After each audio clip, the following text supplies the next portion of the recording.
right, good afternoon, everybody. This is the May 14th edition of the Atlanta City Council's Finance and Executive Committee meeting. I'm Howard Shook, Chair. Vice Chair Juan is to my right. We have Jason Winston. Mr. Hillis is here. CFO is here. And we have a unexpected appearance here. Right. Ms. Santana Kempson-Wright is evidently working out of class today. Go see the HR ladies right over there. All right. I will move approval of the agenda. Second by Juan. Open the vote.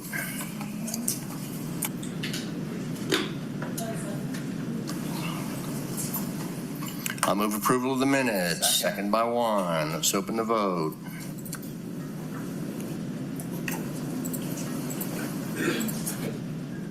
Vote is open. All right, minutes have been approved. That takes us to public comment, and we do have someone signed up to speak. Joshua Gerlo? Come on up. Tell me how to pronounce your name. Last name Furlow, Joshua Furlow. Oh, Furlow, okay. It's pronounced Joshua L.R. Furlow. How y'all doing this evening? All right, Good morning. Good afternoon. A real estate question. All right, how much funding do the city pay for you to build? I want to build in the city of Atlanta. So I have plans of building a skyscraper in Atlanta, and I heard that the city will pay you to do it, or pay for it. So I wanted to know like what I would have to do to be able to get funding for the project. You might want to go see Invest Atlanta to see if there's, something they can work out with you. I've been to countless real estate meetings and real estate meetups where I had, people that had worked with Invest Atlanta, but they normally work on like smaller projects, like industrial warehousing. I had one person said they're doing a mixed-use development, and they was doing it out of an industrial building. So, to be honest, the only thing I can recommend off the top of my head is Invest Atlanta. This committee's not going to be able to help you out. Okay. Well, I had a question for the committee. I want to know, did the city, do the city fund projects like those of that size? Because I heard that the city will pay for it. Yeah, you might have misheard that. But again, Invest Atlanta, will sometimes offer partnership funding or bridge funding opportunities of different. That's the only thing I can think of to tell you to go. Okay, that's fine. All right, I'm gonna sit for the rest of the meeting. That's fine. All right. Fine. Enjoy. That takes us to the Department of Customer Services, ATL 311 quarterly update. Well, happy hump day. Hope you all are doing well today. I'm Commissioner Maisha Good, and today I will give you a quarterly report, but it's extended because we have not seen you recently. So it starts in November to April 30th. So just as a reminder, ATL 311's primary contact channel for non-emergency services, we are that. So some of the core service support areas are our business licenses, water and sewer, solid waste, anything regarding permitting and zoning, municipal court, public safety, DPR, which is Parks and Recreation, traffic, parking, sidewalks and streets, and supportive services, which houses PAD, housing referrals, and E911 non-emergency. I just want to say that we have extended our hours of operation. So as you know, July 1 of 2024, we did go to midnight. And on April 14th of this year, our supportive services team started to work from extended to midnight as well to support PAD. We also onboarded another multi-channel access, which is our chat bot with a live agent chat component to it as well. Our call volume data. So as you can see here, from November through April 2025, we have about 150 calls presented to us. We handled 145 of those. There was some abandonments, about close to 200, and typically those are maybe those they didn't want to stay on the call or just had something else to do and maybe call back later. But the calls, as you can see here in blue, reference 7 a.m. to 7 p.m. And then at 7 p.m. in the red to midnight are the calls that were received during this time period. And I want to say that we are meeting our service level agreements in both areas of the call center and supportive services team. Here you will see the supportive services team. In blue is calls presented, and in red are the calls that were handled. The 7 p.m. to midnight calls, rather. So as you can see here, they just started in April, and the volume in the evening is a little low, but it will increase over time. But they are holding steady at over 6,000 calls per month, or it's for this time frame. For top 5 cases from all channels. So for departments, here you'll see for DWM, their top 3 calls are account information for active water and sewer account, where can I pay my water bill, and Department of Watershed Management's case status inquiry. For code enforcement, their number 1 was code enforcement and general information. For public works, we're seeing 3 that are top cases: bulk collection requests, missed residential garbage, and damaged garbage cart repair or replacement. For finance, they had 3 as well that were top, mainly due to business license season.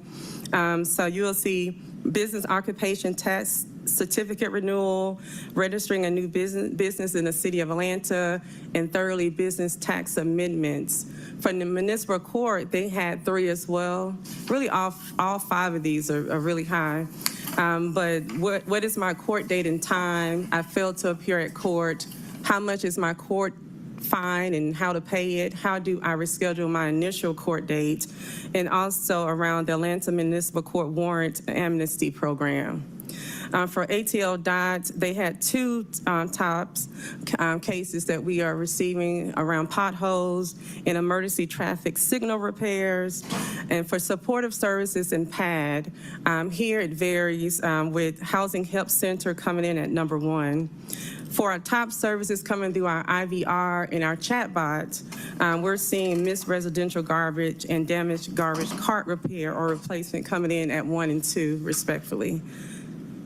For fulfillment cases, SLA by department, what we're seeing here is total of cases received by ATL 311 and cases closed within the SLA. For the most part, most departments are meeting their SLA. However, there are a few that do have mitigation plans in place, and we're working with them very closely to ensure that they're meeting their goals. For back office stats, this team here is receiving cases via email. It could be by phone, mobile app, IVR, chatbot, fax. Here you see that most of their cases are coming in from DWM, DPW, and APD. So cases per month, you'll see with January, February, March leading in cases processed per month. For escalation cases, we have seen an increase in escalations, and so it's about 100%, increased by 163% for escalations. And so this varies. It could be because SLAs were missed. It could be something that may come from one of your offices or from the administration or from one of my colleagues. And the customer as well. So what we are seeing here is that the most escalations that we get in our top 2 departments are DPW and ATL DOT. For post-call and social media survey results, what we're seeing is overall customers love working with our agents. They feel that they are easy to work with. Overall experience is great, including our social media handles as well. And we also saw about an 88% very likely to contact our supportive services team as well. For HR, Here you will see, as of October 1st of 2024, we had 156 positions, 127 filled with about 81% filled rate. We do have 29 vacancies. However, recently we are going to abolish 19 funded positions. Those 19 positions we're abolishing is because after reviewing our data, we have determined that those positions are no longer needed to stay open to midnight. So those 19 positions, 19 of the 29 will be abolished, and it is in the upcoming personnel paper. Also, out of the 10 that will remain, 7 of those will be filled in August. We've already got approval from the VRB of 7 positions, and they are agent level positions. And then that will leave 3 positions open, which we will fill later in the year. And this is for our training and back office team. What we've seen as well, we did onboard new hires in March and November of last year. So as we onboarded some, we did notice a few left, right? They left either right in the middle of the training, new hire training, or they did not show up. And so when I did a little bit of digging, it was mostly because some of them were federal employees who got a call back and went back to their jobs. Others had personal challenges, or while they were looking for a job, at the same time they applied for 311, they got a call. So they decided to leave us during new hire orientation, and this is why you see increase in resignations at 8. Now for dismissal and terms, this is because we work very closely with our DHR department. They vetted each of these, and what was determined is that those individuals were not meeting our performance metrics or had other performance issues. For operational highlights, here just some things that we've done that we're proud of. For call center and training, we've exceeded service level agreement expectations for our call center, over 82%. For live chat, over 98%. And I do want to say for our live chat, which we rolled out April 25th of 2024, we have received 3,000 and counting chats. Also, our abandon rate is very low at 1%, and we are able to answer those live chats within 17 seconds. We've also increased agent level staffing by 5% to improve response times and customer experience, and we've executed cross training initiative to ensure all our agents are fully trained in every department skill set. For social media and community outreach, we are out there. Hopefully you've been seeing us at some of your events, but we've created over 1,500 cases via our social media team channel. We've had 85% survey respondents that are satisfied with their online experience. We've attended over 163 community meetings, events, and MPU meetings, and with approximately 8,500 constituents, community members in attendance. And also, we collaborated with ATL 26 on We Make It Easy 311. So we shared some video stories about the work that we do. For operational efficiency and cost savings, as I mentioned before, we have abolished 19 funded positions, and that includes, so that is about over $380,000 cost savings that will start this fiscal year. So by the end of this fiscal year, we will have saved $379,000. And then also for our contracts and wireless services, we will save by end of fiscal year $26,000. So we have already went ahead and identified our cost savings for this year and next year. Some awards and recognitions. We received the Engage 311 2025 Award of Excellence. This was competitive with other 311s in the U.S. and in Canada, and I'm proud to say that we won that recognition. So hang on right there. Mm-hmm. There's only one outfit that gets this award? Yes, only one. In Canada? In Canada, in the U.S.? too. Does that include Greenland?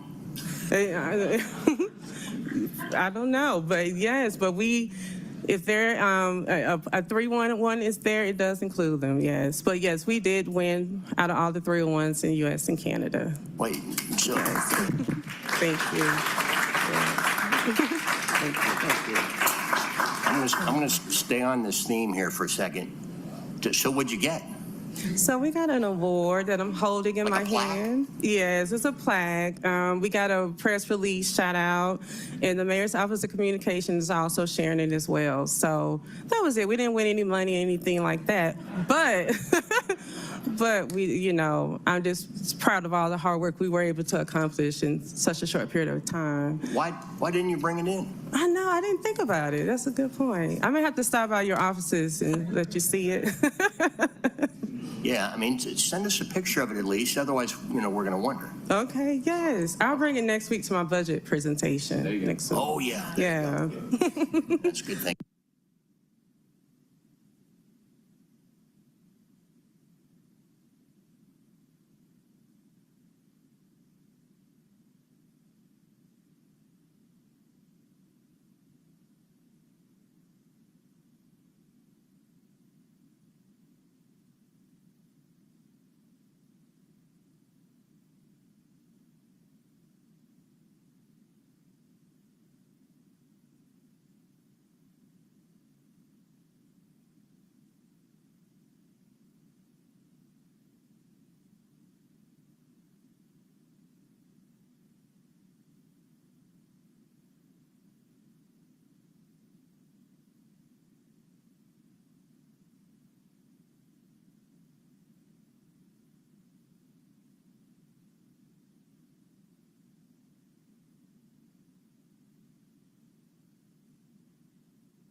kind of what's happening, but But how are we looking in terms of your operational finances through third quarter?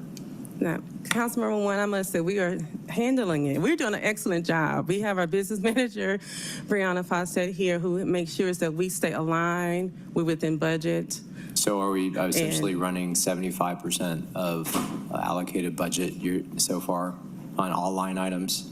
Yes, we are. Now, there was, due to the comp and pay study, there was added, some additional funding added there to cover that. But other than that, we are doing really well in our spending. So we are spending well. Do y'all mind? I mean, normally we get a chart in the presentations that outlines both kind of salaries, professional services, and all that. That'd be helpful to get as well after this report. Okay. You mentioned the abolishments as well as kind of your vacant positions and strategy around there. So we can talk about that more during budget hearing next week.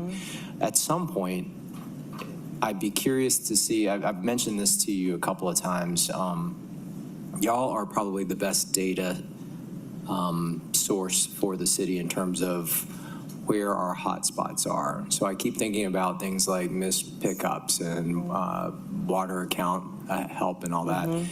I do wonder if over time, if you were to look on year over year over year, if any of those numbers and rankings have changed. Because if they haven't changed, then to me, I would wonder if we're using that data to really improve our operational methods and habits. Because if we're making the same mistakes over and over again, then that means we're not focused or investing in changes that would shift those data points. So I know you've talked about how y'all take it back to the teams and the departments and all that, but I do think at some point it's worth kind of do a 5-year analysis on that to see where it's working and where it's not working. Okay, so in my next report, I can add the 5-year analysis, or do you want it before then? Well, I think if there's a narrative or kind of at least a operational story you can tell during the budget hearing next week, that'd be the first step. And then, yeah, I do think the data points would be helpful in the next quarterly. I just feel like we're seeing the same lists in all the departments over and over again. And to me, if we're not showing movement, then we're not using the data to our fullest capacity or advantage. And so that's really more of an operational thing on the department side necessarily than what your team is doing. So anyway, I just think that's another one of those analytics that we can look at. And then finally, I know that my constituents have really great experiences with y'all when they're calling in or in the app or on the website portal. However, we still get kind of those incidents where the cases are closed when the work isn't done. And I think, I've mentioned this a couple of times as well. I think there's also room for improvement there. Especially those examples where someone calls in and it gets assigned to a watershed, but then it's not a watershed problem, it's a transportation one, it gets switched, and then the case gets closed and it's gone. And from the constituent side, it looks like the city says we're done with the project and we finished the work, and they get frustrated because they see it and they recognize that it hasn't. So I think part of the retrospective analysis needs to also kind of figure out how we capture that and see if we're making the right trends in terms of minimizing those incidents. And I'll add that as well in the report. So we are tracking that too. But overall, like I said, I think everyone has really been very pleased with kind of the movements you're making with technology. Obviously, you're winning awards now, but that's exactly where we need to be. Now let's make the information sing for us the way it should. So, Commissioner, great job, and to you and your team. Thank you. Raymond. Yes, just clarification. Had a community engagement yesterday, and I talked about how case being closed don't mean closed, it means pushed on. But I was corrected by the young lady that was there. Don't know her name, I won't tell you anyway. She said that since January that you had another feature that now the only people that the departments closed the case and not 311. So now if a case is closed, the actual department closed it. So the work should be done if the department is closing it. So can you clarify that? Or Yeah, so now with the new system, it gives us more visibility. So typically when it goes to another department, if the work is deemed completed or not, they will close it in the field. Now, there have been some cases, that we found that, say, general information cases may not have been closed on the 301 side, but a fulfillment, definitely, it's department level. And so I can share that data with you all in my future report so you could just sort of see. But I can tell you the numbers are decreasing tremendously. We don't get a lot of calls anymore. And when we do get those one-offs, we are investigating it and we're speaking to the department about it. And each department has a plan in place where they hold their teams accountable. So if you get those, you see a large number of those, please let me know and we can investigate it. You're welcome. I'll ask one. There aren't a lot of late-night callers. I assume that number will grow as people become aware of the opportunity. But I'm curious, is there an operational sort of efficiency threshold? Like if you don't make a certain number, it's okay to conclude that maybe it isn't worth it overall? Yeah, so we hold the same standard for our night shift or evening shift up against our day shifts. So they have the same metrics that we follow. We're looking at how many calls they're taking in the evening. We're also making sure they're fully trained. We're also doing quality insurance on all calls, listening into those. So that operational efficiency is a standard across our operation. I know, but I guess what I'm getting at is how do you measure the provision of that service for not a lot of people compared to what it costs to pay for those people to be there and keep the lights on and all the Well, I guess the operation going it's at twofold. 100%. Yeah, I understand what you mean. I think it's twofold, right? One, we want to make sure that we are available and accessible, right, for customers. And secondly, we are looking at the same surveys, right? We do surveys after each call or after each, whatever channel they use. And then thirdly, we are ensuring that we're sending that data over to the administration every month as well, and they're looking at it. And so it is definitely something that we're eyeing closely and determining if any changes may need to happen in the future. But other than that, right now we are definitely in a I don't want to say a pilot phase, but we are definitely assessing it very closely to see if there's any changes. Okay, fair enough. Anyone else? All right, thank you, Commissioner. Thank you. I Good appreciate report. it. Thank you. All right, committee, if there's no objection, we do have 3 board nominees here today. Let's go ahead and take them so that we can get them back to work. And the first one is 25R3493. This is a resolution by Finance Exec reappointing Mr. Donald Pinovi, Audit Committee, as one of the 3 at-large members appointed by the entire City Council. Said term to begin upon approval of this resolution and for other purposes. And thank you for re-upping. Thank you. I guess I should know better, but no, thanks. Don Pinovi, I've been on the board for off and on for years. Most of my career, I'm a CPA, most of my career was with the Coca-Cola Company or Coca-Cola System. I guess you might remember me for being on the promotion of public trust committee where I... That's right. Yeah, sorry about that. Let's see, so I've been contracting, doing a lot of audit work around the city with Roush Advisory Services. And let's see, I'm a CPA, MBA. Actually, my CPA is out of Florida, but I should move it, but I haven't, sorry. But let's see, what else would you like to know about me? I like to play tennis, and I love the tennis courts in the city of Atlanta. You guys have done a great job resurfacing them all. Thank you very much. I didn't think auditors had fun. You know, I don't really fit them. You know, I'm a round peg and a round Re-upping, I squirrel. will move approval. Second by Juan. If there's anything else, let's open the vote. You voted against me. Vote is open. Yes, you're a District 9 resident, correct? Yeah. Vote is closed. Ms. Moore put you on this originally. Yeah. All right, you have signed up for another term.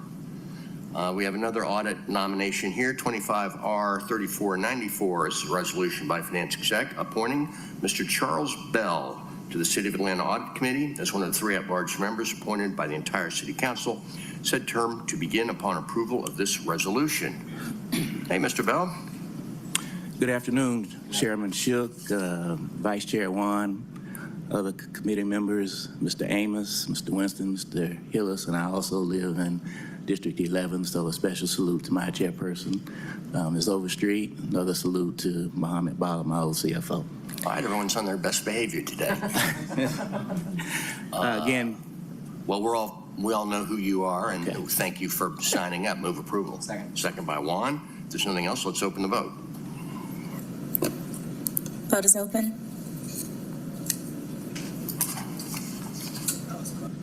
Vote is closed.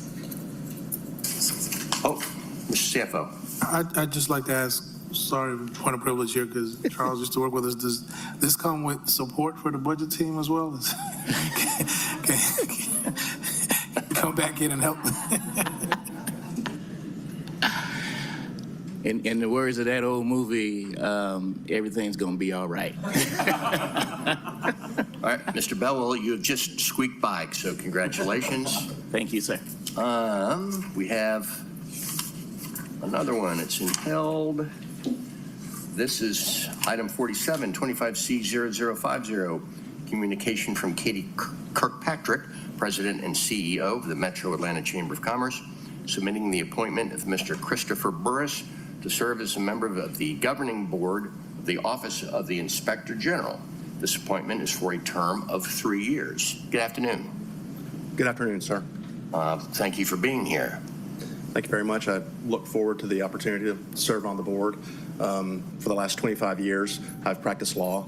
For the first 6 years, I was in the United States Navy during government investigations and compliance work. Since then, I moved to Atlanta, and for the last 20 years, I've been in private practice in Atlanta, effectively doing the same thing, government investigations work and compliance work. Hopefully, my experience will be an asset to the board, and I look forward to working with the board and with y'all. Approval. Yeah, that's excellent. I will second that. Before we carry the vote, do you or does anyone else in this room happen to know where that board is in the process of filling out? Sir, I'm not sure exactly Okay, where well, all of the other. That's fine. I'll go offline and figure that out. And we need that board to be, at least get to a quorum state as quickly as possible. Okay, we have a motion and a second, so let's open the vote. Vote is open. Vote is closed. All right, thank you. Thank you, members. All right, now we're going back to the first of our 3 audits. 25C0063 is a communication from Ms. Hampton, Chair of the Audit Committee, submitting the performance audit report on paid administrative leave. And we all have copies of it.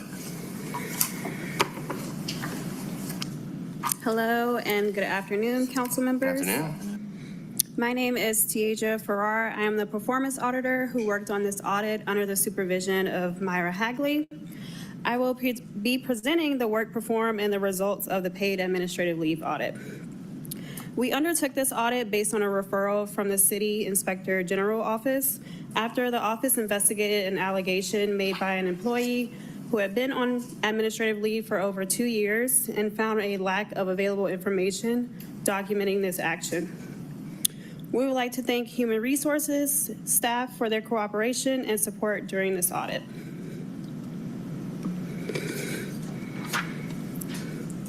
The report addressed the following objectives. Is the city's use of paid administrative leave consistent with city code?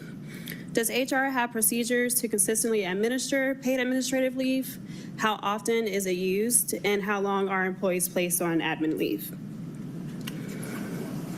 We found that the city narrowly defines paid administrative leave, City Code Section 114.76 defines admin leave as a paid leave of absence pending an investigation authorized by the appointing authority with concurrence of the Commissioner of Human Resources. Human Resources assists departments to make admin leave decisions. Within the HR, these divisions include HRBPs, OLR, and HRIS. This slide here summarizes the HR investigation process, which starts with a complaint. In some cases, employees are placed on admin leave pending the results of an investigation.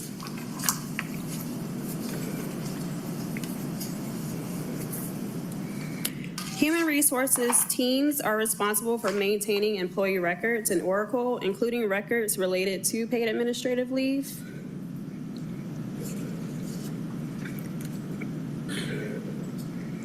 This slide here shows our findings overview. During this audit, we found that HR has not established policies and procedures to guide departments' use of administrative leave. Use of paid administrative leave is inconsistent with city code. With assistance of Human Resources, departments place employees on admin leave for a variety of reasons, not pertaining to investigations. Administrative leave is not coded to be distinguished from other types of leave in Oracle. And HR conducts investigations. However, the status of these investigations are not tracked or monitored.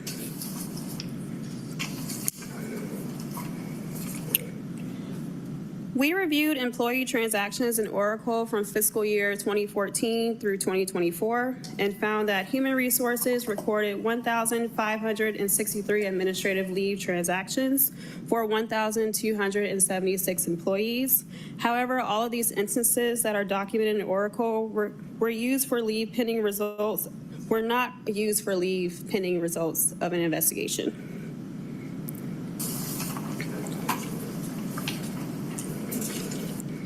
We found that the time that an employee spends on paid administrative leave varies from 1 business day to over 2 years. However, that median time spent on leave was 11 business days, and more than 90% of the instances that we reviewed lasted for 90 business days or less. HR does not have guidance on how long employees are allowed to remain on leave for reasons other than provided for in the city code.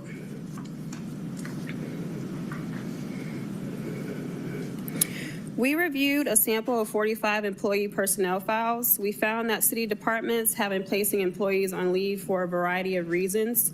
Outside of placing an employee on leave pending an investigation, we also found situations for workplace injuries, family leave, a positive COVID test, when an employee did not have enough accrued leave and submitted hardship requests due to a family death.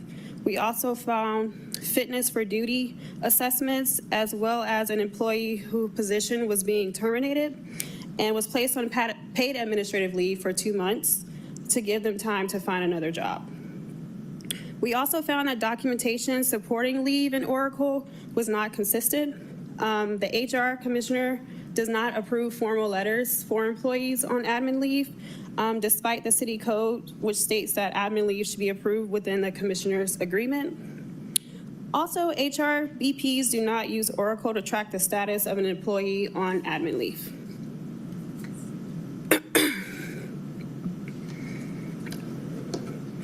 HR does not have policies and procedures on how to conduct, document, and report admin leave investigations.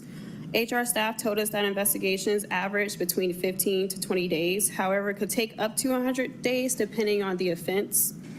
Clarity on how and when investigations should be conducted could prevent the risk of employees remaining on admin leave for extended periods due to delays in the investigation.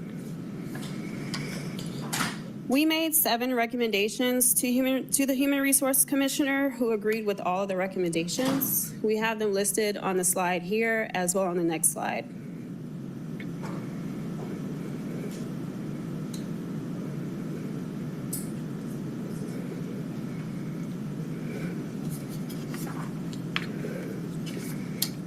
This concludes our presentation on the audit we conducted on paid administrative leave. Our full report can be found on our website at atlaudit.org.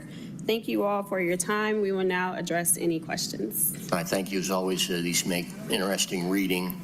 First, let's ask if if HR has anything that they'd like to say or respond to.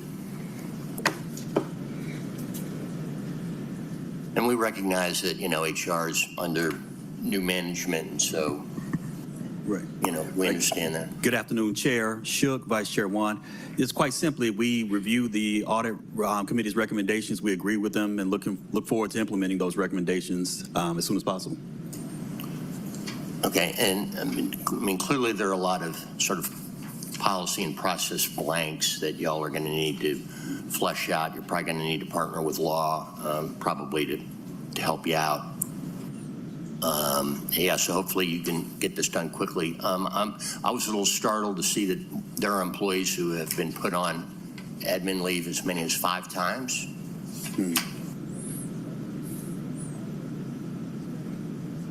And it, Wait, one employee 5 times? no, I think more than a few. Okay. Between 2 and 5 times, Okay. which is. Well,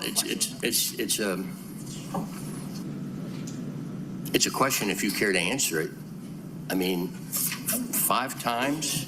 I mean, maybe by number 3, it's time to do something else somewhere else. But that's just me. I'm not an HR person. Well, Chair Shook, I'd be happy to look into that. I'm not, as I stand here right now, aware of that specific incident or that particular employee or what happened there. But I'd be happy to look at it and report back to the committee.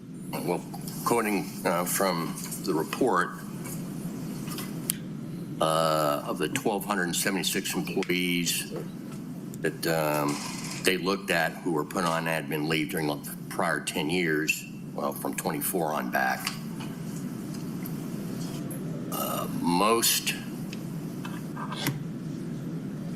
for most it was one time, but if I'm right here, 18% of them were 2 to 5. Is that right, Ms. Noble? Yes, that's correct. So, and that's part of the reason that we extended the period and looked back through 2014, because we were seeing employees who were on paid administrative leave more than once. And I think the reason is because it's used for reasons other than pending an investigation. So if you're giving an employee paid administrative leave because they don't have enough accrued leave, then more than once, it's not any kind of punishment, or it's not reflecting the need for an investigation. Yeah, so as soon as we can sort of make those important distinctions, the better off I think we'll all be, particularly management. So, anyone else? All right, thank you. On to our second audit. Oh, yeah, move to Accept and file. motion by Overstreet, second by Juan. Accept and file. Thank you. Vote is open.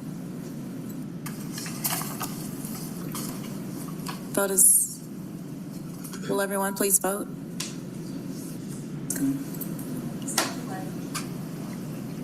Vote is closed. All right, thank you. 25C0064 is a communication from Ms. Hampton submitting the performance audit report on service delivery and remote work. Good afternoon, Councilmember Shook, council members. My name is Myra Hagley. I'm the performance audit supervisor, and I worked along with Zoe Geiger, the performance auditor on the report, along with audit manager Chris Armstead. I'll be presenting the work performed and the results of the service delivery and remote work audit. We conducted this audit to assess the benefits and challenges posed by remote and hybrid work and the effects, if any, on service delivery. Our audit had 2 main objectives. First, does the City of Atlanta have standardized guidelines for teleworking? And second, how has the City of Atlanta implemented telework? The city's telework policy defines the term telework employee as a city employee who has been authorized to telework and who has executed a telework agreement. The telework agreement defines remote work as working solely remotely off city premises, and hybrid work is a blend of designated days when team members work in office and remotely. So what we found in the data, this slide from our report shows that the majority of employees actually work in person. No departments allowed all employees to work 100% remotely. Of the 26 city departments we reviewed, 19 offered remote or hybrid schedules to work to some or all of staff, and 7 require all staff to report in person.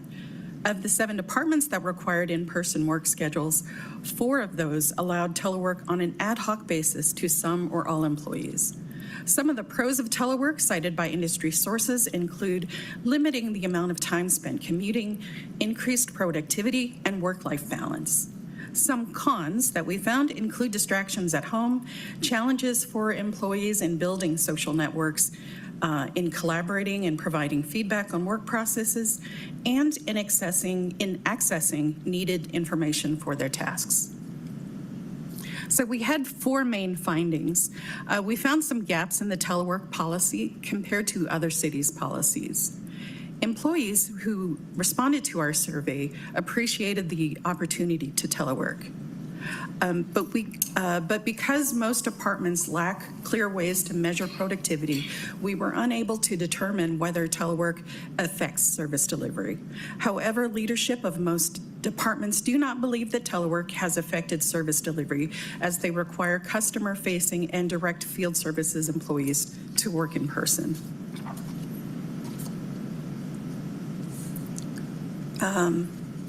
So we identified about 16 elements considered best practices in developing the telework policy. So while our telework policy has several of these elements, it does not provide criteria to help departments determine which positions or which employees should be eligible to telework, or guide departments in developing the telework agreement to document department-specific performance expectations and requirements for each department's needs. The city could also incorporate elements such as documenting team schedules, developing shared space protocols, and developing opportunities to build teams and connect employees who are teleworking. The telework policy requires documents to develop a plan for employees to remotely achieve their job roles and responsibilities. 16 of the 19 departments that provide telework did not have documented procedures for implementation. 4 departments, Ames, City Auditor, Inspector General, and Parks and Rec, have documented internal procedures for teleworking. We found that Ames has the most robust telework policy that addresses eligibility criteria. This slide shows the types of positions that most teleworkers are in. As you can see, the green, those are the people that have in-person schedules, but the blue is, percent of the, I apologize, percent of the percent of the totals. While most of the departments did not have written eligibility standards, the majority reported that they limit telework eligibility to those who did not provide direct field services. In this slide, we performed a random sample of 50 teleworkers. In Oracle, we could only locate 21 of 50 signed telework agreements in personnel files. These slides show 2 of the results from our citywide survey to understand employee attitudes towards teleworking arrangements and returning to office. We conducted the survey between October 14 and October 28, 2024. We received responses from 1,421 participants in all 27 departments. The complete survey and responses are shown in Appendix E of our audit report. About 40% of respondents agreed that they would seek other employment if not permitted to telework at least some of the time. About 92% of the respondents agreed that some or all of their work could be performed remotely. About 20% of respondents agreed that there are barriers in coming into the office. Many respondents noted multiple barriers, with about 34% of those responses describing transportation issues, such as traffic, commute, distance, or personal or public transit. In Oracle, most employees self-reported home zip codes were self-reported that their zip codes are outside of city limits and outside of the perimeter. So that was probably about 59% live outside city limits. About 54% of respondents looked for a job within the past year, and about 42% of those responses included low salary as a reason. The option to telework may help the city remain competitive for employee retention. So we made 4 recommendations to the HR commissioner to ensure that departments administer telework consistently. The department agreed with all 4.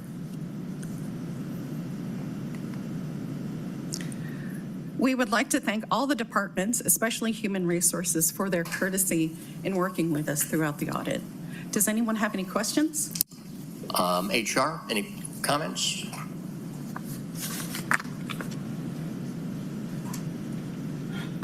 Thank you, Chair Shook, Vice Chair Wan. Hate to sound like a broken record, but like the previous audit, we enjoyed working with the audit committee and we agreed with the findings and look forward to implementing them. All right. When was your survey conducted? The employee survey? I'll just have to ask you. It was October something? End of October? We had it, I think, open for a week. We sent it to all city employees at the time, and so the number who responded was about 1,400 out of 9,000 or so. I mean, given today's climate, I wonder how different this number might look if you ask people today. I mean, there's a lot of jobs that suddenly aren't looking as crappy as they might have looked in October. That was a snapshot in time, yes. So, and I had a chance to have a little bit of an HR talk before this meeting. Guys, because I see this both ways. I mean, on the one hand, the Central Business District in Buckhead, and I think it's the same downtown. If you're Class A, your building's probably filled up, and B and C are taking an absolute beating. And that's a lot of lost revenue. That's a lot of lunches people aren't running out to, and dry cleaning that's not, getting done during the day, and the trip to the drugstore and all that. On the other hand, it's a great way to compete, because I don't see us going all the way back to everyone, being back in your cubicle 5 days a week. Although the city administration is putting more employees on more of a pathway to spending more time here. From an HR perspective, I don't know how, if you're a supervisor, I'm not sure how you can fill out a really valid employee evaluation if you're only glimpsing them occasionally. I don't know how you coach somebody up who might need coaching up. I don't even know if you're going to recognize that person needs to be coached up in the first place. So this is all one, huge national experiment.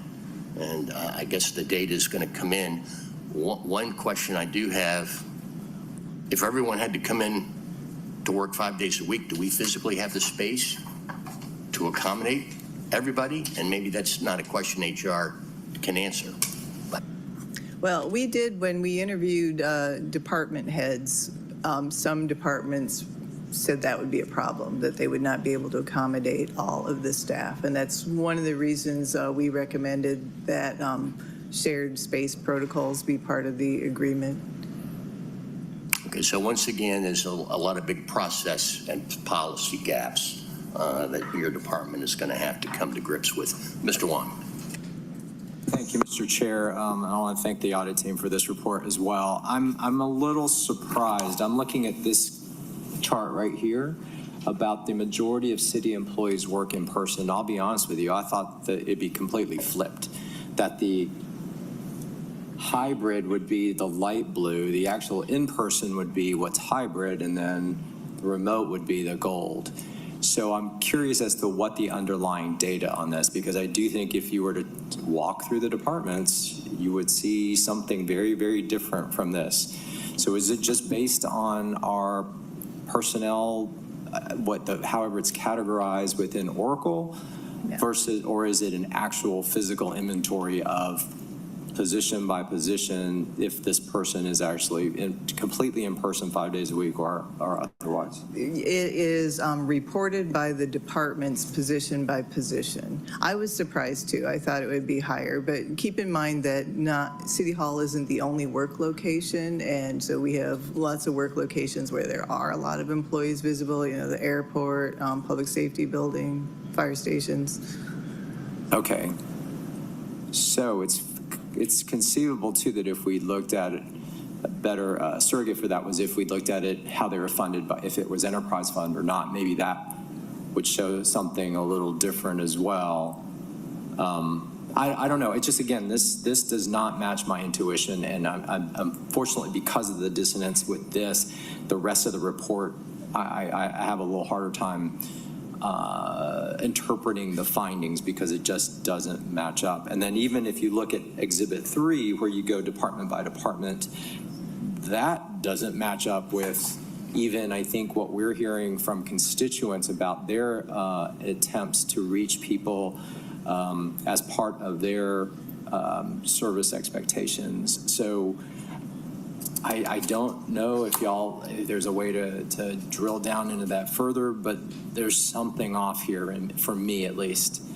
I don't know if you have any thoughts on that, or if, basically it's just based on self-reporting and by the departments. And so that could be flawed in and of itself, right? Self-reporting could be flawed. On the other hand, we did try to look at the signed telework agreements, which should provide that data, but since those were incomplete, the self-reporting was really a better measure. Yeah. Okay. The other thing I'm kind of surprised not to see in here, and I think it might also be revealing, is I thought y'all might compare those departments that have certain percentages of hybrid, in person, and all that versus their actual SLAs, because I think that is the more interesting angle on this study is, does increase in telework impact the city's ability to meet our sort of SLAs?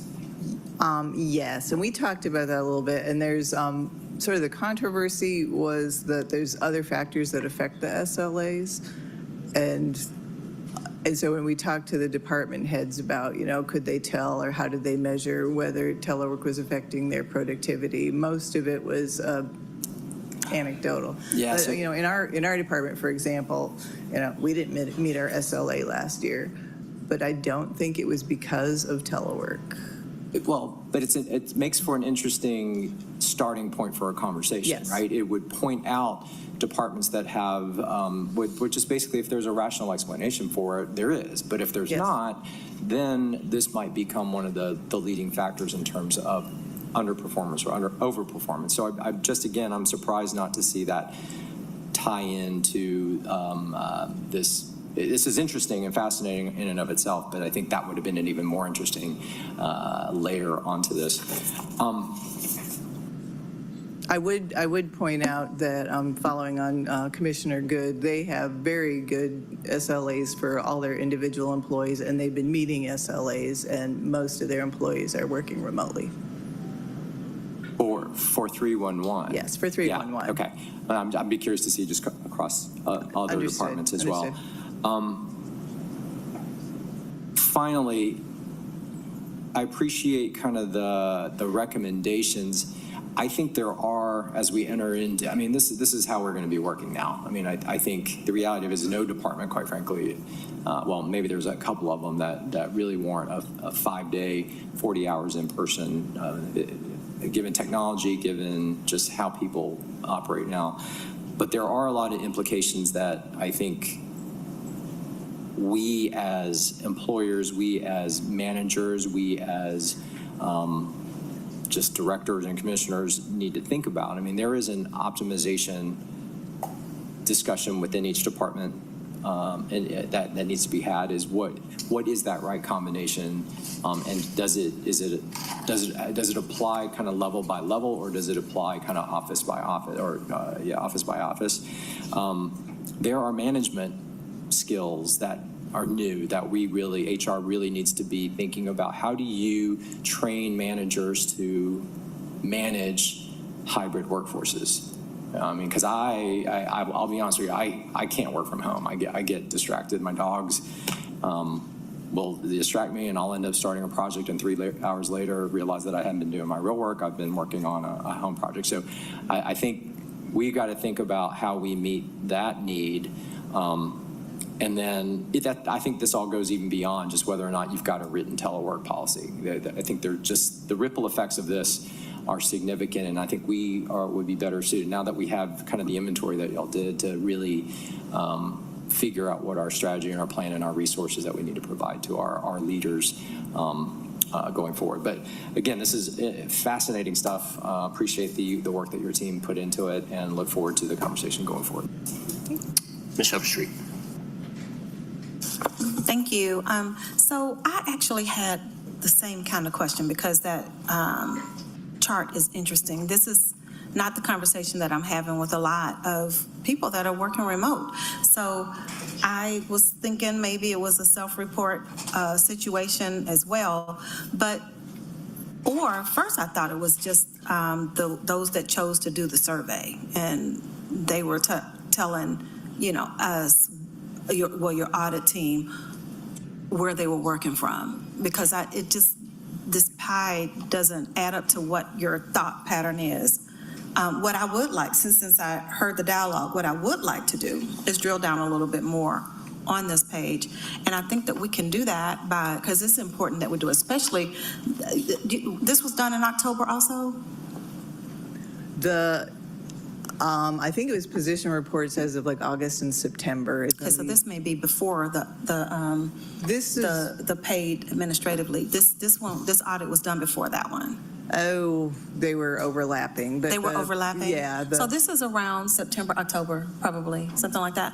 Well, either way, we've actually, had a few mandates that happened since then. Yes. And so we're probably in good shape to actually revisit this, page 4.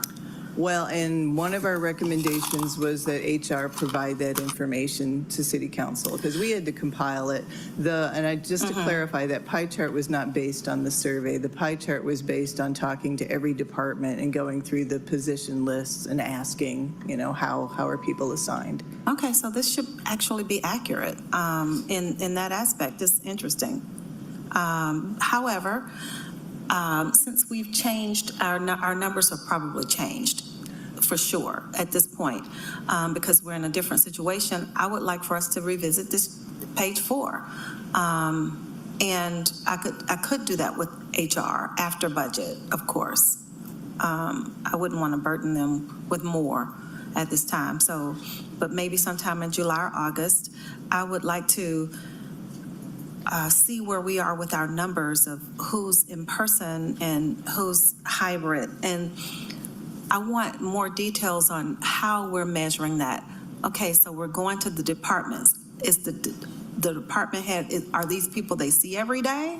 Or are they going by what someone is telling them, hey, I'm over at the such and such building on such and such street and I'm at work today?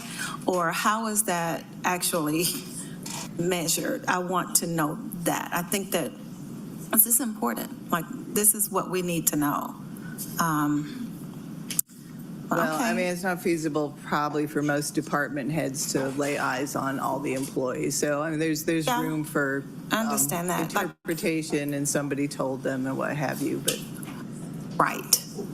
Correct. So you have more to like to shine on how we actually got the information from the department heads? Yes, ma'am. So we used the position report with everyone's name, their ID number, and their position.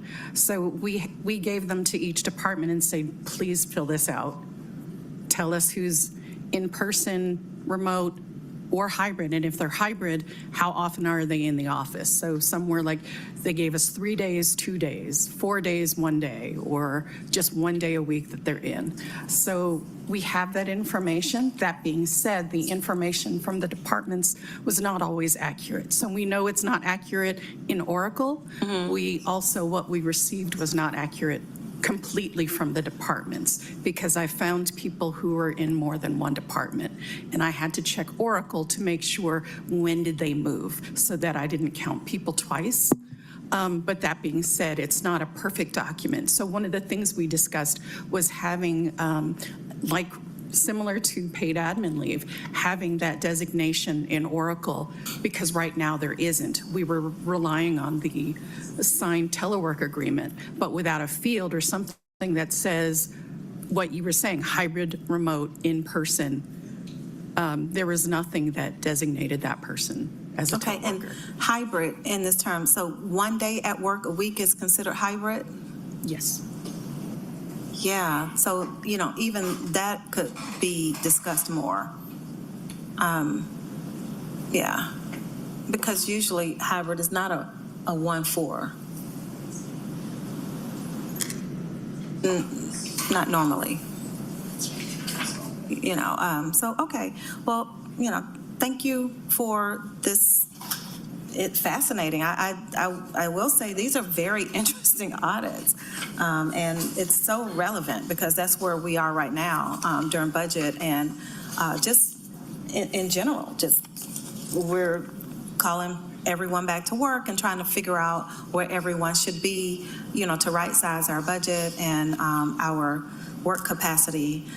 So this is just really current, good information. Thank you. Thank you. All right, thank you. We've been joined by Ms. Bakhtiari. Mr. Warren. Yeah, so I think it'd be interesting to look at this data by grade. I have a feeling that that's where the real interesting conversation is going to be. So I don't know if that is data that y'all can run easily or quickly. Obviously not right now, but at some point, let's see if that would reveal anything. I think we can, Myra's probably cringing, I think we can look at that data that's old by grade. We already did it by the EEO4 category. Gotcha, So we okay. can provide the same information by grade. Okay. This is more from my fascination than trying to get anything, but this is great data. Yeah. Thank you. All right, if there's nothing else, let's move on. Oh, accept and file. Second. Second by Juan. Let's open that vote. Vote is open.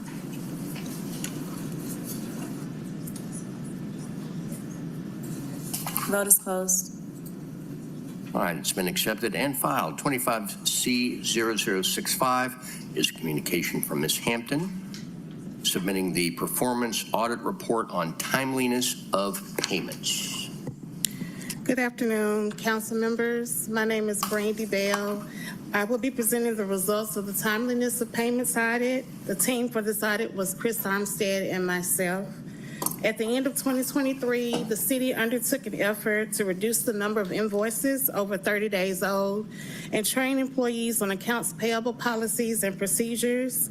This audit assessed whether vendors are paid within credit terms and identifies barriers to making prompt payments. And this was our first quick response audit. So to answer our audit objectives, we analyzed invoice payments from July 1st, 2021 through December 31st, 2024 for accounts groups 52, which is purchased and contracted services, and 53, which is supplies. Generally, the city aims to process payments within 30 days after receiving the invoice from the vendor. Once goods and services have been satisfactorily received, the city pays invoices either by making direct payments to vendors or by issuing purchase orders to vendors. This exhibit illustrates the city's general procure-to-pay process. The thing to note here is that controls are built into the system and into the process. Procurement is responsible for purchasing commodities, services, and construction services for all city departments and agencies, and also issuing all purchase orders. The department also works with suppliers to ensure they are properly registered before conducting business with the city. City vendors use Oracle to create and submit invoices for payment through the system. User departments create requisitions in Oracle and submit them along with required supporting documents to to procurement for processing. Procurement staff use Oracle to generate and approve related purchase orders. Accounts payable is responsible for accurate and timely payment of all the city's invoices. Although the city's accounts payable function falls under the Office of the Controller, the function is decentralized as user departments collaborate with accounts payable staff to ensure invoices are paid timely. This exhibit shows that invoices can be submitted to Oracle in multiple ways. Before invoices can be paid on accounting entries or accounting entries created, an invoice must be validated in Oracle. The validation process performs actions such as calculating tax, confirming that matching variances fall within specified tolerance limits, and placing holds for exceptions. After validation and approval, invoices are ready for payment.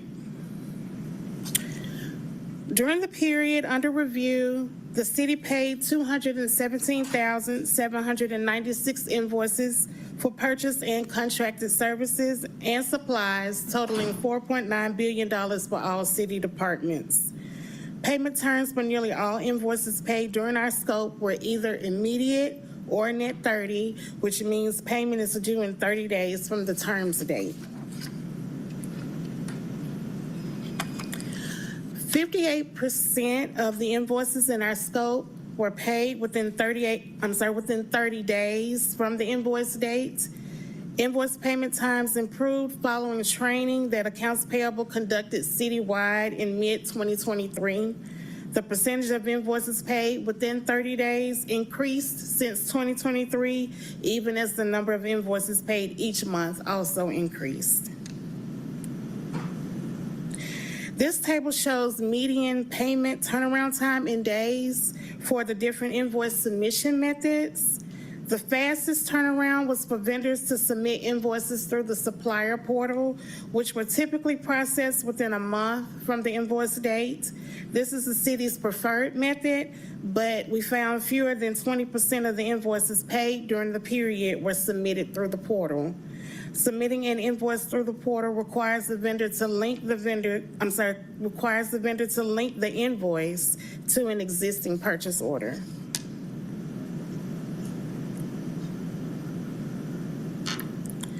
We reviewed holds for invoices created from July 1st, 2023 through December 31st, 2024, and found that more than 96% were created by Oracle and most were resolved within a few days.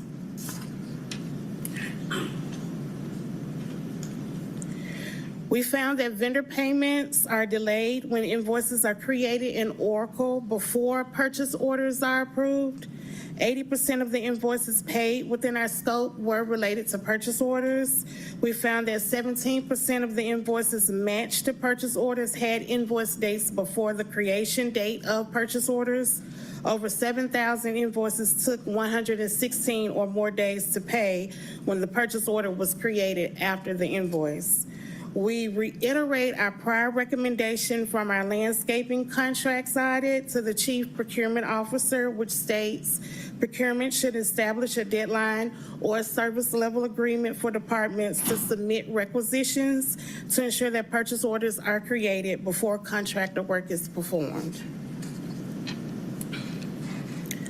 Some departments are physically holding invoices before submitting them to Oracle. For example, we noted that the Grants Department, Department of Grants and Community Development, held invoices for nearly 4 months before they were entered into Oracle for processing, which may be due to the nature of the department's operations, as Grants is responsible for reimbursing subrecipients for program expenses after reviewing and approving reimbursement requests.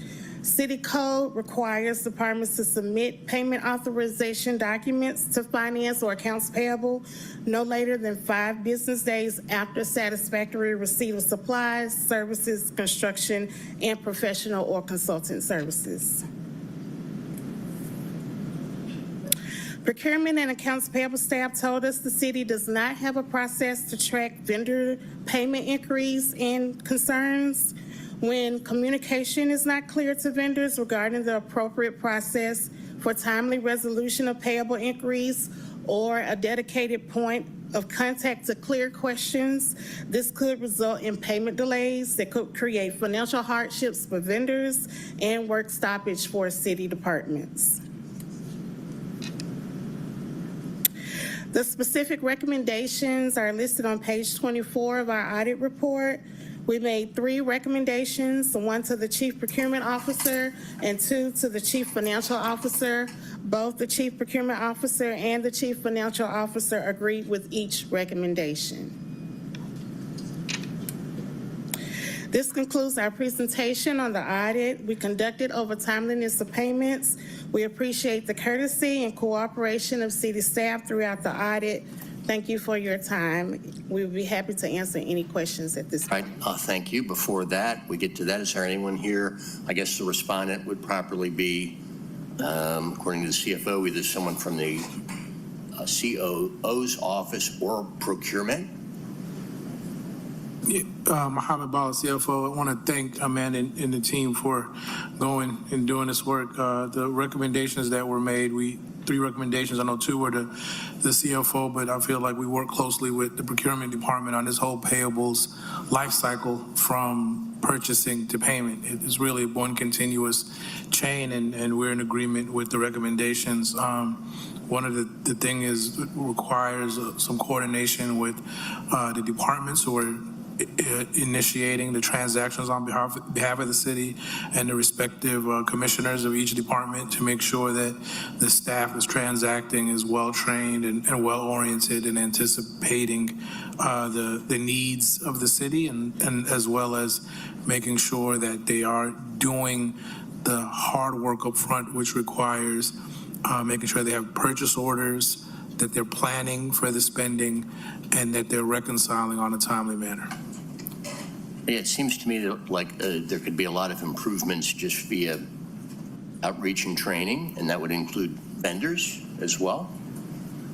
I want to recognize Ms. Kempson Wright, whose management prowess shows up on page 18, the chart showing the lowest percentage of canceled invoices compared to paid, as well as Exhibit 14, department's AP processes affect payment turnaround time.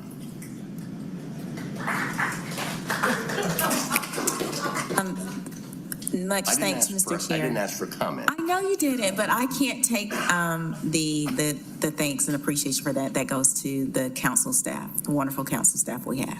Thank you. No, Ms. Kempson, right? Thank you. Accept and file. Mr. Wan, I'm sorry. CFO Bala, I guess I remember the previous CPO talking about how there is a cost to this. There could be. One is we might be missing early payment discounts. The other is we could be charged, in theory, by vendors if we pass a certain date, if they want to charge us interest or fees on the payment. Has anyone ever quantified that side of things? There could be. It all depends on the payment terms up front, and we have a good procurement team that doesn't negotiate penalties on behalf of payments, but we could definitely start leveraging discounts for timely and earlier payments. Okay, I was just saying that's kind of one of the benefits of tightening this up is that not only are we attracting vendors, but we're also getting financial benefits to the city if we can actually accelerate it in shorter than 30 days. So thank you. Ms. Upstreet. Well, I want us to rewind back to 2018. And man, have we come a long way. So I want to, make sure everyone understands that I'm glad to see this audit. I think that we're headed in the right direction. When I first got on council, 2018, it was nothing like this. So I am glad that the recommendations are at, what was that, 3 recommendations? Was that the total for that one? And I think that we're well on our way to understanding why we have to do those. And I'm I want to thank everybody for working together to make sure that we are headed in the right direction. So, and thank you for the audit.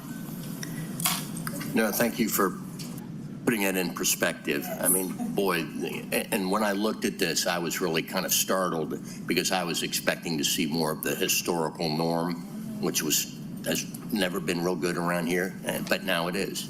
Or it's going in the right direction for sure. All right, accept and file. Second. Second by Juan. Let's open that vote. Vote is open.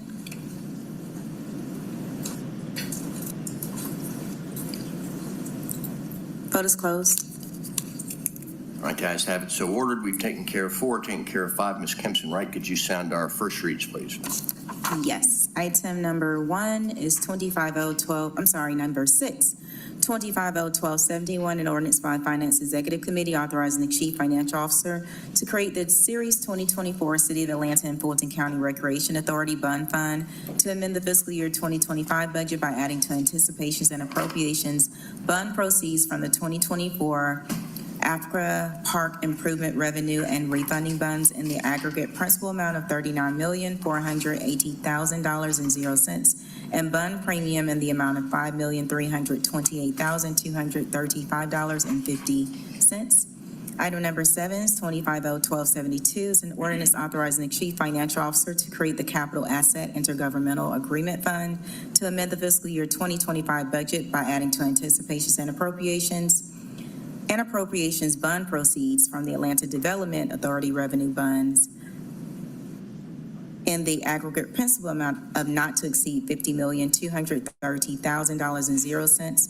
Item number 8 is 2501273. It's an ordinance waiving Part 2, Chapter 2, Article 10, Division 4 of the Atlanta City Code to authorize the mayor or his designee to execute the Fourth Amendment to Agreement FC 9969, Workers' Compensation Third-Party Administration Services with PMA Management Corporation on behalf of the Department of Finance to extend the term of the agreement effective from June 26, 2025 on a month-to-month basis for a period not to exceed 6 months and to add funding and an amount not to exceed blank. All contractor work will be charged to and paid from the fund, department, organization, and account numbers listed. Item number 9 is 2501274. It's an ordinance authorizing the mayor, his designee, on behalf of the City of Atlanta to correct ordinance number 2100842, adopted by the Atlanta City Council on November 15, 2021, and approved per City Charter Section 2403 on November 24, 2021, authorizing the mayor, his designee, to execute all appropriate documents that would grant a utility easement of 750 square feet across the real property known as 2041 Delano Drive, Atlanta, Georgia, 30317, land lots 205 and 206 of District 15 of Fulton County, Georgia, also known as Bessie Branham Park, to Georgia Power Company for the purposes of installing underground power distribution facilities by correcting the square footage of the easement to reflect 1,023 square feet in the amount not to exceed $23,000. Item number 10 is 2501275, an ordinance waiving the competitive source selection provisions contained in Section 21187 of Article 10 of the Procurement and Real Estate Code of the City of Atlanta, as well as any other conflicting code provisions to authorize the mayor, his designee, to execute the Second Amendment to sole source agreement, contract number listed, jail management system with BI2 Technologies, LLC, on behalf of the Department of Atlanta Information Management and Department of Corrections to extend the term of the agreement on a month-to-month basis for a period not to exceed 9 months effective August 1st, 2025 through May 1st, 2026, and to add funding in an amount not to exceed $270,000. Item number 11 is 2501276. It's an ordinance authorizing the mayor, his designee, to exercise the first renewal option for a contract number listed, external financial audit services with Malden and Jenkins on behalf of the Atlanta Audit Committee for a term of 1 year, retroactively effective from May 16, 2025 through May 15, 2026, in an amount not to exceed $1,450,000 to ratify services rendered in connection with the agreement beginning May 16, 2025. All contracted work to be charged to and paid from the fund, department, organization, and account numbers listed. And the last item is 2501277, item number 12, an ordinance by Finance Executive Committee to amend Chapter 114, Personnel Article 4, Classification Plan of the Code of Ordinances, City of Atlanta, Georgia, so as to provide for certain position abolishments, creations, reclassifications, class creations, above entry authorizations, employee position transfers, position funding allocation changes, and other personnel actions in line with the FY 2026 budget and for other purposes. All right, thank you. And do we have an update as to when we can expect to see the personnel paper? It's my understanding, COO Burke said that you all should receive it next Tuesday. Personnel papers presented on next Thursday. Okay. And it will be substituted in 2 weeks at the Finance Executive Committee. Well, I'm sure it's going to be substituted any number of times. I just remember being hopeful that maybe we would see it on Friday. All right, that takes us to J, ordinances for second reading. 250-1229 is an ordinance by Finance Exec for services rendered in connection with the RFP listed customer relationship management system with Accenture LLP beginning October 25 of last year through December 3rd of last year, and to authorize the CFO to pay outstanding invoices on behalf of AIM and Department of Customer Service in an amount not to exceed $164,500, all contracted work being charged to and paid from, et cetera. Mr. Juan. Thank you, Mr. Chair. So I'm going to ask the law department, there's a little finessing we need to do with the language in this to reflect what it's actually doing. So if I could get law to opine on that, maybe we can amend this paper on the fly while we're sitting here right now. Hi, Amber A. Robinson, City of Atlanta Department of Law. Yes, this ordinance is authorizing services rendered following the expiration of a contract that was not renewed. So a decision was made not to renew a contract, but the vendor continued to to provide services under the contract, I guess in anticipation of possible renewal. The decision was made not to renew, but there needs to be some authorization to pay for those services rendered following the expiration. So currently, the caption says an ordinance by Finance Exec Committee for services rendered in connection and so forth. It should read an ordinance by Finance Executive Committee to authorize the Chief Financial Officer to pay invoices for services rendered in connection and so forth. So a proper amendment to this ordinance would be to amend the caption to add such that it reads an ordinance by Finance Executive Committee to authorize the Chief Financial Officer to pay invoices for services rendered in connection with RFP-S-1230072 and so forth. So if we just took to authorize the chief financial officers in the second half of this, we basically just need to cut that and move it to the top. That's right. Okay, that's my motion to amend. It's simply wording. I'll second it, but I do have a question then. Are there any other changes in any other elsewhere in the body of this? The operable clause of the ordinance reads properly. Okay. Based on the stated intention of the ordinance as laid out in the whereas clauses, but the caption is unclear as to what that intent was. All right, motion's been made and seconded. Any questions? Let's open the vote. Vote is open. Vote is closed. The amendment is before you. Second. Let's open the vote. Thanks to Mr. Juan for catching that. The vote is open. Vote is closed. All right, it's approved as amended.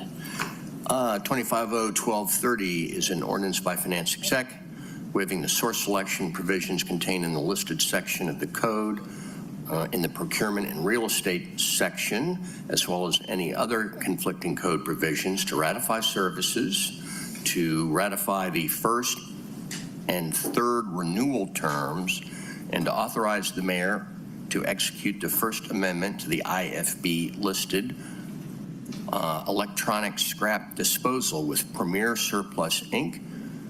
to revive and extend the term of the agreement on a month-to-month basis, not to exceed a year, retroactively effective January 15th of this year through January 14th of next, and for other purposes. I'll just note there's a lot of repair work going on in this sucker. Yeah, I'll second it. If there's anything else, let's open the vote. Vote is open.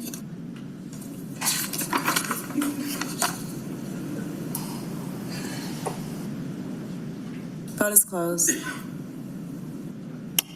All right, the ayes have it. 25-0-1231. It's an ordinance by Finance Exec authorizing the mayor on behalf of the city to accept services from Data Prize LLC valued at $119,945 under an end customer investment fund supplier agreement between Data Prize and Microsoft at no cost to the city and for other purposes. Motion to approve by Winston, second by Juan. Let's open the vote. Vote is open. Vote is closed. All right, 16 is 25-0-1232. An ordinance by Finance Exec authorizing the mayor to amend the task order number listed pursuant to the resolution listed for the agreement listed. Job order contracting services small with Rubio and Sons Interiors, Inc., to add additional funding for the Center of Diversion Services renovations on behalf of Dean in an amount not to exceed $346,234. All work to be charged to and paid from, et cetera. Mr. Wong. Hey, Bala, what's the CFO Bala? Sorry, what's the source of funds on this one? I'm seeing general obligation bond, but is this which one?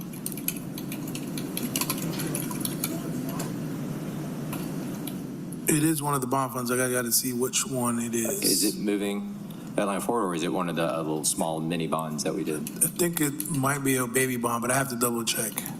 I think it is. Baby bond or moving? No, I think it's a baby.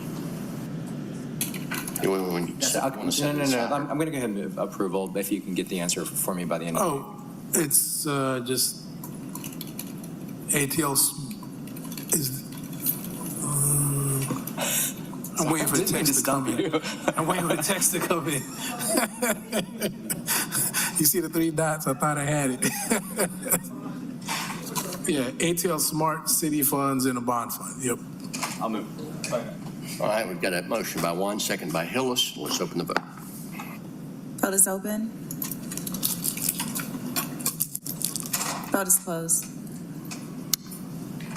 Takes us to 25-0-1233. It's an ordinance by Finance Exec authorizing the CFO to close the trust funds listed in Exhibits A and B, to authorize the CFO to make any necessary operating transfers, to transfer any remaining trust fund balances for the trust funds listed in Exhibit A to the general fund in a total amount not to exceed $2,313,241.25. There's a substitute that changes the caption. The amount, sorry. Thank you. All right. Substitute take 2. This is an ordinance authorizing the CFO to close the trust funds listed in Exhibits A and B, to authorize the CFO to make any necessary operating transfers to transfer any remaining trust fund balances for the trust funds listed in A to the general fund in a total amount not to exceed $2,305,659.97, and authorize the CFO to make any necessary operating transfers to transfer any remaining trust fund balances for the trust funds listed in Exhibit B to the Water and Wastewater R&E Fund in a total amount not to exceed $155,280.83, and for other purposes. Move to bring the substitute forward. All right, we've got a motion to bring substitute forward. Let's vote on that. Vote is open.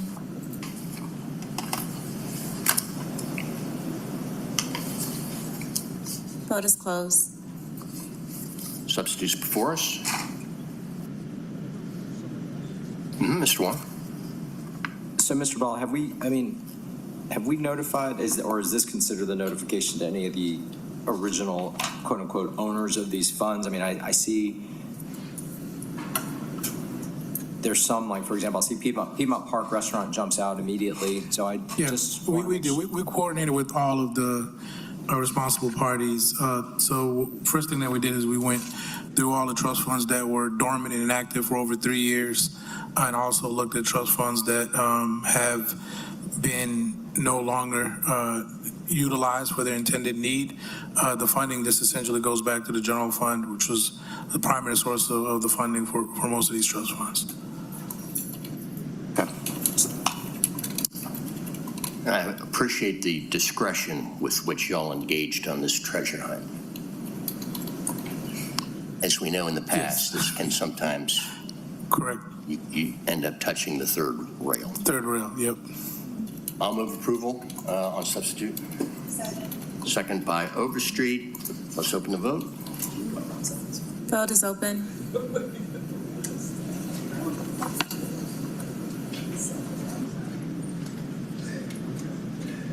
It's up to everyone to scrub the list. Vote is closed.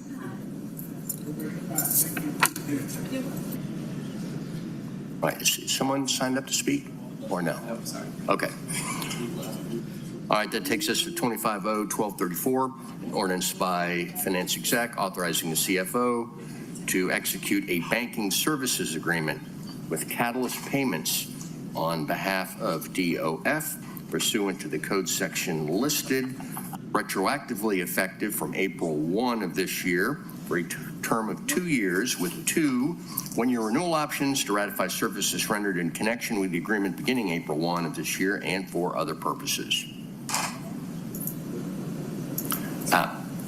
Okay, motion to approve and second by somebody to my left. Let's open the vote. Gillis. Vote is open.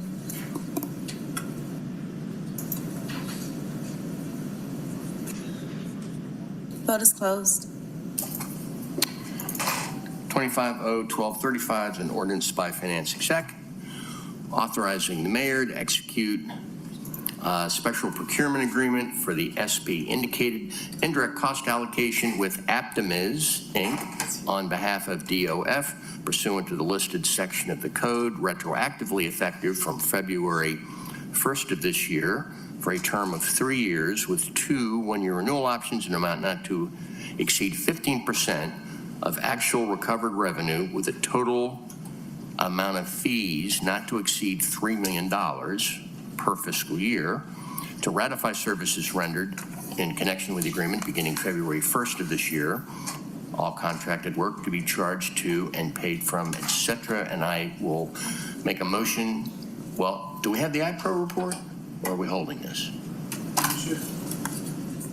It's in the packet.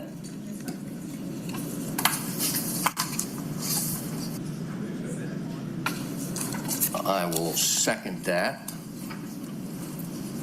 So any questions or comments? Let's open the vote. Vote is open.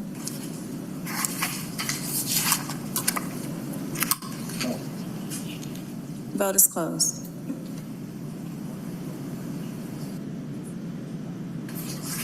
All right, item stands as amended.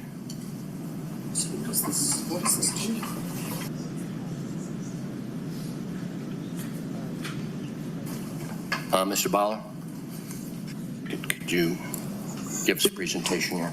Okay. I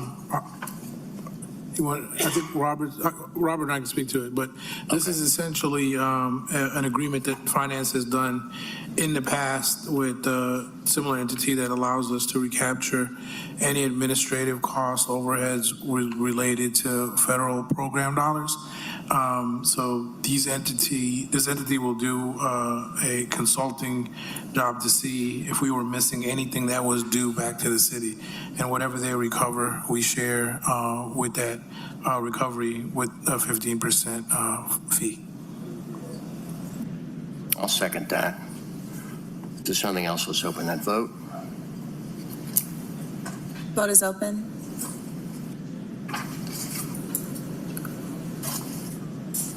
Vote is closed. Okay, the ayes have it. That takes us to 25-0-1236. We need a substitute with a new caption. Okay, let's open that vote. Vote is open. Vote is closed. All right, the new caption reads as follows. This is an ordinance waiving these listed sections of the code,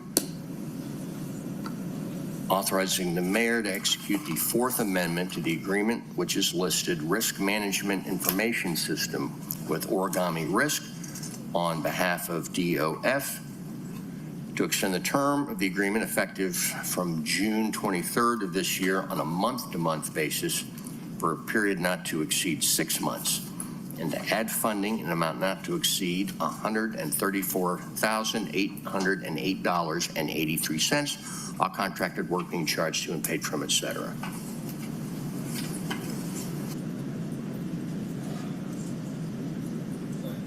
All right, it's been a motion properly made and seconded to approve on substitute. If there's nothing else, let's open that vote. Vote is open.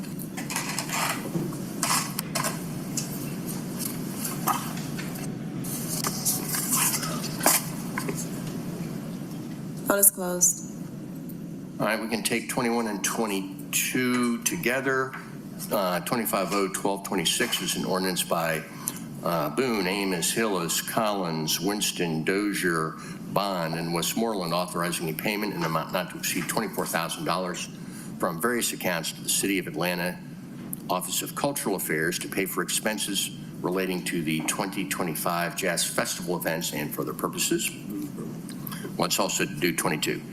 25-0-1259 is an ordinance by Juan Bakhtiari and Westmoreland, authorizing a donation in amount not to exceed $5,000 from various carry-forward accounts to the Lambda Legal pursuant to the section of the charter which is listed here. Motion to approve both items. Second by Juan. Let's open the vote.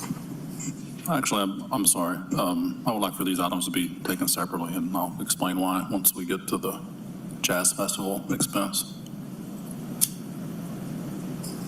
Okay.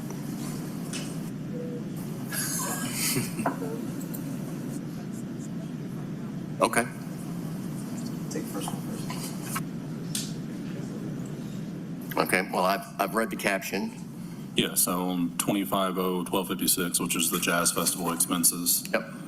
My staff has been trying unsuccessfully for quite some time now to reschedule a rain-delayed Jazz Fest, and I believe we finally got some response today, but then they acted like they hadn't given us an alternative date, which they had, and now apparently the alternative date no longer works.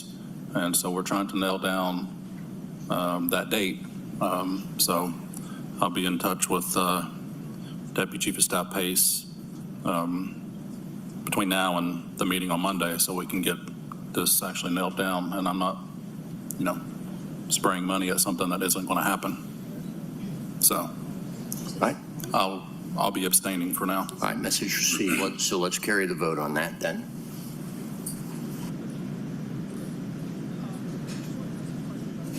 We need a new mover and seconder, please. Yeah, I will move on condition that I know there have been other rain delays, that we all get a firm rescheduled date by Monday. Okay, so it's approved on condition. All right, if there's nothing else, let's open the vote. Vote is open. The vote is closed.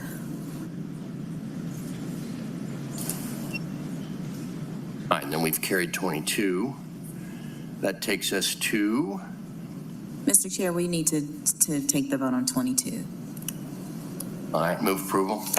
Second by Juan. Let's open the vote. Vote is open. Vote is closed. All right, that takes us to resolutions. I know we're holding this.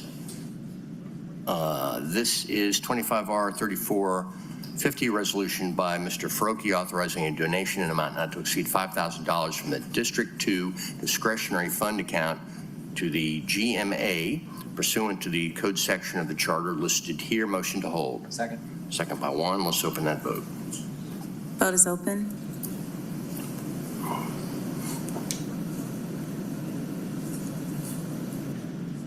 Vote is closed. Thank you. 25R 3455 is a resolution by Ms. Overstreet and Ms. Boone authorizing the mayor to issue task order number B1 under the contract RFP listed vertical and horizontal job order contracting large with EDT Techno SDCC, a joint venture, for the design and construction of the Zone 4 Police Precinct on behalf of Deem in an amount not to exceed $18,775,357.88, with all work being charged to and paid from, et cetera. Move approval. Motion approved by Juan. I will second that. Are there any questions and comments? Seeing none, let's open the vote. Vote is open. Vote is closed. 25R 3456 is a resolution by Ms. Collier Overstreet authorizing the mayor to exercise the second renewal option for the SB indicated third-party consultant with PRM South on behalf of HR for a term of 1 year effective June 12th of this year through June next, in an amount not to exceed $134,076. All contracted work being charged to and paid from, et cetera. Second. All right, motion by Overstreet, second by Juan. If there's no questions, let's open that vote. Vote is open.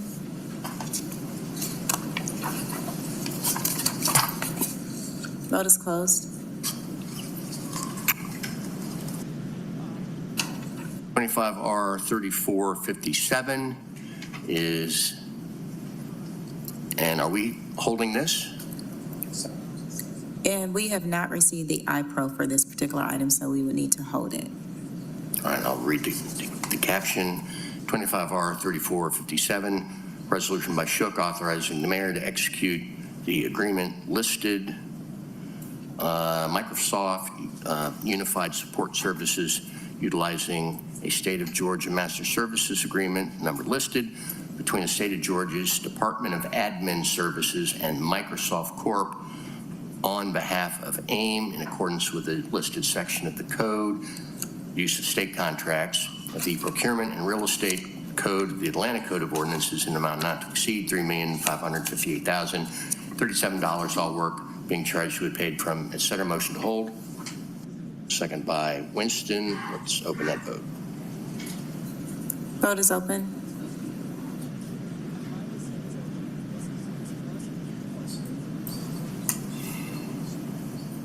Vote is closed. All right, that takes us to 25R 3458, resolution by Shook authorizing the mayor or his designee to enter into a special procurement agreement, number of which is listed with Carasoft Technology Corp. For LinkedIn services on behalf of HR for 2 years with 2 one-year renewal options in an amount not to exceed $228,319.75. All contract work will be charged to and paid from, et cetera. And I'll move to bring forward a substitute. Second by Ms. Bakhtiari. Let's open the vote.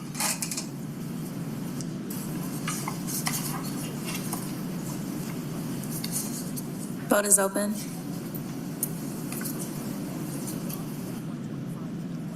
Vote is closed. Move to approve on substitute. Okay, substitute adds additional language to second resolve. Okay, there's been a motion by Juan, seconded by Bakhtiari to approve on substitute. Let's open the vote. Vote is open.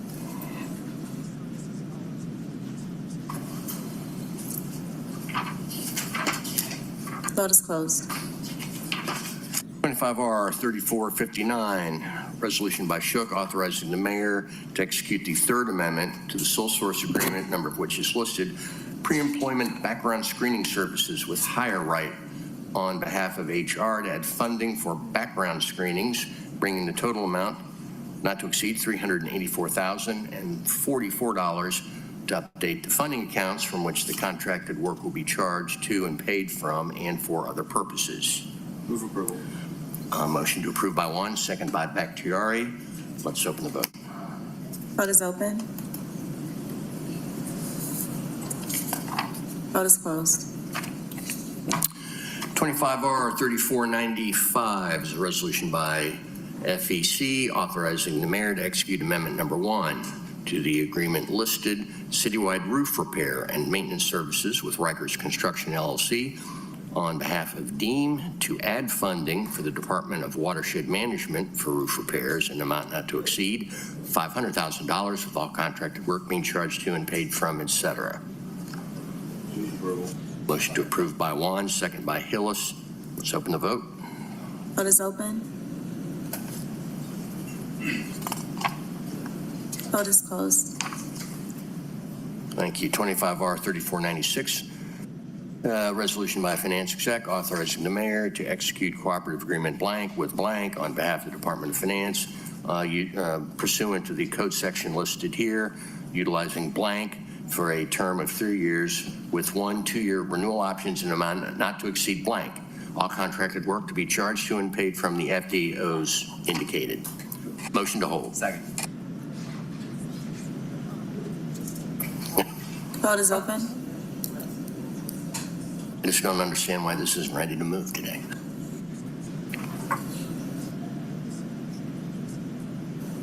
Will everyone please vote? Vote is closed. 25R 3497 is a resolution by FEC authorizing the city on behalf of AIM to accept a donation of services from Cellco Partnership, doing business as Verizon Wireless, for the design, installation, operation, and maintenance of an in-building radio distribution system for use with Verizon Wireless service at City Hall located at 55 Trinity, the value of which is approximately $1 million, to authorize the mayor to enter into a building radio distribution agreement with Cellco and Verizon and for other purposes. I'm curious, what is this going to do? Hey, Commissioner. Call every corner. Is this going to wipe out the blind spots that we have? Good afternoon, committee. Jason Sankey, Chief Information Officer for the City of Atlanta. Indeed, this is to enhance the cellular service for both employees and visitors to City Hall. Can you hear me now? I mean, I for one, sometimes find it convenient to say, I'm sorry, I can't hear you. I'll move approval. Second by Juan. Let's open the vote. Yeah, that's also true.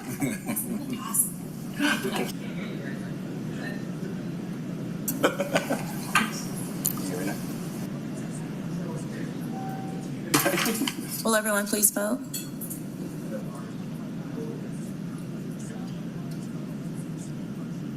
Vote is closed. All right, and just like that, we're at the dreaded duels, first of which is 25-0-1252, an ordinance by Mr. Amos to establish a multifamily rent escrow account program in the city of Atlanta to address habitability violations by landlords and provide for the administration of escrow accounts and for other purposes. And this comes forward favorably as substituted by CD. I wouldn't mind hearing just a few words about this. Oh, the caption. By the. Oh, all right.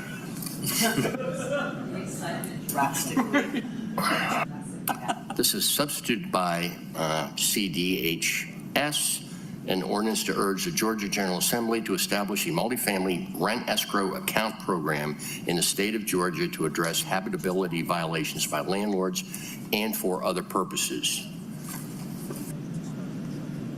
I'm not on that committee, so I wouldn't mind hearing a few words about it. Well, I mean, the basic change, well, it was a change. We did it as an ordinance until we found out the great state of Georgia laws will not allow municipality to do anything around any type of rent control. So we're changing it to a resolution asking them to do so, but trying to identify ways to help our families that actually live in multifamily housing. This would have created some type of, just what it says, an escrow account in which if there was multiple violations and unfixed properties, they would pay rent into that account until such time the landlords repaired the property, then the landlord would get paid. So working with the law department, we came up with something suitable we thought we'd be able to ask our comrades across the street to actually do. So just ongoing effort to help our multifamily dwellers. Thank you. Motion to approve. Law? Yes, good afternoon, Amber A. Robinson, City of Atlanta Department of Law. I did want to just state that it shall remain an ordinance, though it is a request.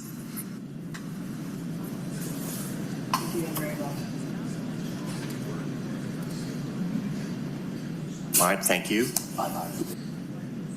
I'll second the motion. We have a motion by Mr. Amos, second by Mr. Wan to approve. Let's open that vote.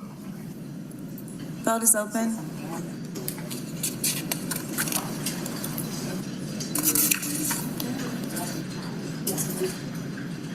Will everyone please vote?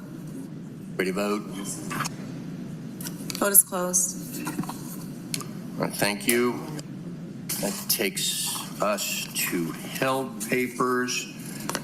We have a communication, which we have done. That would be item 47. That takes us to 25R 3428, which has a new caption.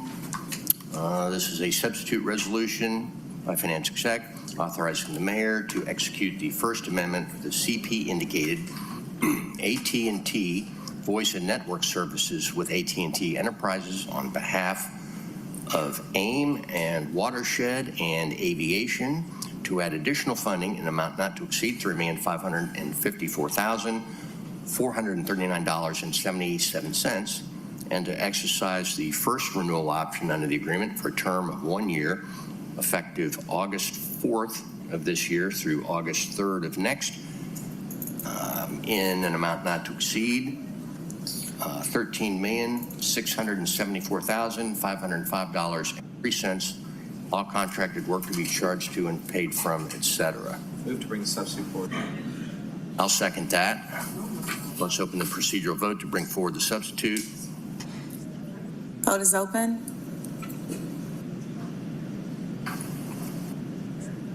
Vote is closed. All right, substitutes before us. There's been a motion and second by Juan and Bakhtiari, respectively, to approve on substitute. Let's open the vote. Vote is open.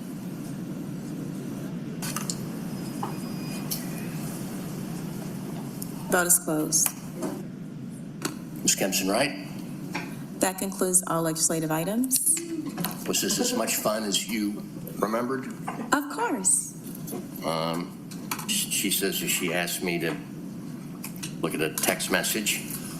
Oh, yeah. Those budget hearing things resume tomorrow. Yeah, it's going to be a 10 to 4 day. We will be, for the last time, hopefully, in the old council chambers. So the lineup tomorrow is Public Works, followed by HR, and then after lunch, it'll be Invest Atlanta, executive offices, and the Department of Labor. Thank you all in advance for attending tomorrow. Is there anything else? In that case, we're adjourned.